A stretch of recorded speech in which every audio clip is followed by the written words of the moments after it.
La vision erronée de Dalai Lama, la théorie du lapin sans cornes.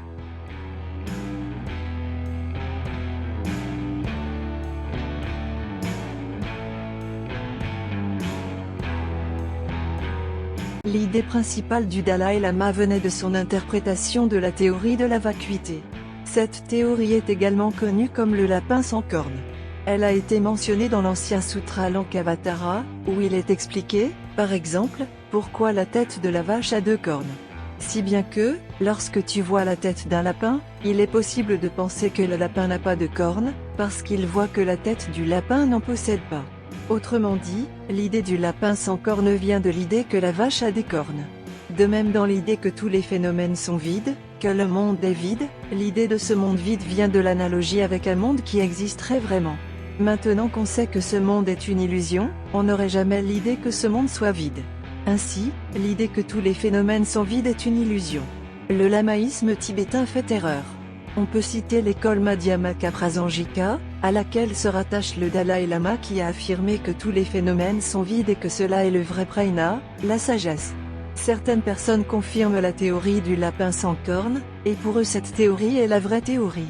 Ils ne comprennent pas que la théorie du lapin sans cornes est un concept qui dépend d'un autre concept par analogie, celui en l'occurrence de la vache, qui a 2 cornes.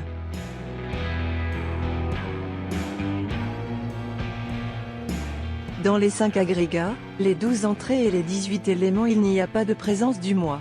Les phénomènes ne sont pas durables, c'est-à-dire qu'ils sont tout vides. C'est ainsi qu'on affirme la vacuité. Cette théorie est tout à fait exacte dans ce monde, tous les sages peuvent la confirmer et personne ne peut la nier.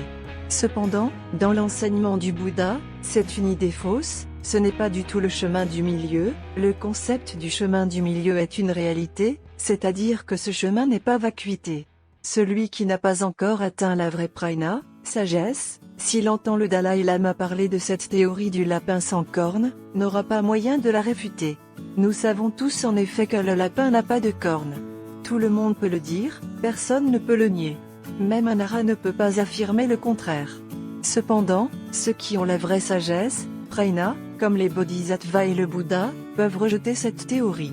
Ils peuvent tout simplement montrer que la théorie du lapin sans cornes est un faux concept, que ce n'est pas une réalité. Les bodhisattvas peuvent utiliser le sutra Prajna Paramita pour montrer que le chemin du milieu de l'école Prasanjika Madhyamaka est une fausse voie, n'ayant aucun rapport avec la vérité.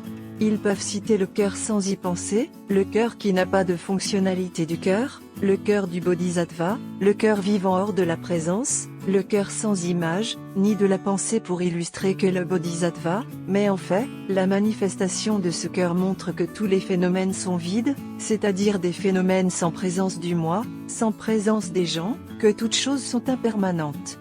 Un bodhisattva peut dire au Dalai Lama et à d'autres, tous les phénomènes sont vides, veut dire que la vacuité a besoin de ce monde des agrégats, et que sans la présence de ce monde d'agrégats on n'a pas le droit de parler de la vacuité. Tous les phénomènes sont reliés, la théorie de la vacuité ne peut s'expliquer à travers un monde réel. Maintenant on sait que ce monde est une illusion, qu'il n'est pas durable. Ainsi, la théorie de la vacuité est aussi une illusion. C'est comme la théorie du lapin sans cornes qui dépend de la théorie de la vache avec des cornes. Nous savons que la théorie de la vache avec des cornes est également une théorie qui n'est pas durable. Donc, la théorie du lapin sans cornes est également non durable. Certains affirment même que la vacuité est au-delà de la Tathagata Garbha, 8e conscience, au cœur du Bouddha. Mais ces affirmations sont de pures illusions, elles n'ont rien qui tienne de l'impermanence ni de la vérité.